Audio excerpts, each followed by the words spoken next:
Singvad Randhikpur police station હદ વિસ્તારમાંથી ગેરકાયદેસર કટ્ટા સાથે આરોપી ઝડપાયો. દાહોદ એલસીબીની જોરદાર કાર્યવાહી. દાહોદ જિલ્લાના પોલીસ અધિક્ષક શ્રી રવિરાજસિંહ જાડેજા સાહેબના માર્ગદર્શન હેઠળ જિલ્લામાં કાયદો અને વ્યવસ્થાની પરિસ્થિતિ મજબૂત થાય તે માટે બોર્ડર પરથી થતા ગેરકાયદેસર હથિયારોના પ્રવેશને અંકુશમાં લેવા દાહોદ લોકલ ક્રાઇમ બ્રાન્ચ સતત સંપર્કમાં રહી કાર્યરત છે.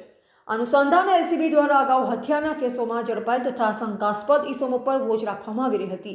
જે દરમિયાન એલસીબી પોલીસ ઇન્સ્પેક્ટરશ્રીને મળેલ ચોક્કસ બાતમી આધારે રણધીકપુર પોલીસ સ્ટેશન વિસ્તારના નાની વાવ ગામ પાસે એક શખ્સ પાસે ગેરકાયદેસર દેશી હાથ બનાવટનો કટ્ટો હોવાની માહિતી મળી.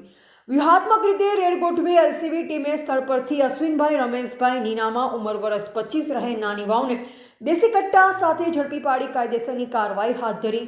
કબજે લેવાયેલ મુદ્દામાલમાં દેશી હાથ બનાવટનો કટ્ટો કિંમત ₹2000 સામેલ છે. આ રીતે દાહોદ લોકલ ક્રાઇમ બ્રાન્ચે ગેરકાયદેસર હથિયાર સાથેના આરોપીને ઝડપવામાં સફળતા મેળવી રણધીકપુર વિસ્તારમાં હથિયાર ધારાનો કેસ સફળતાપૂર્વક શોધી કાઢ્યો. Reporter Pradeep Kumar T Vadvai, Singvad, Dahod.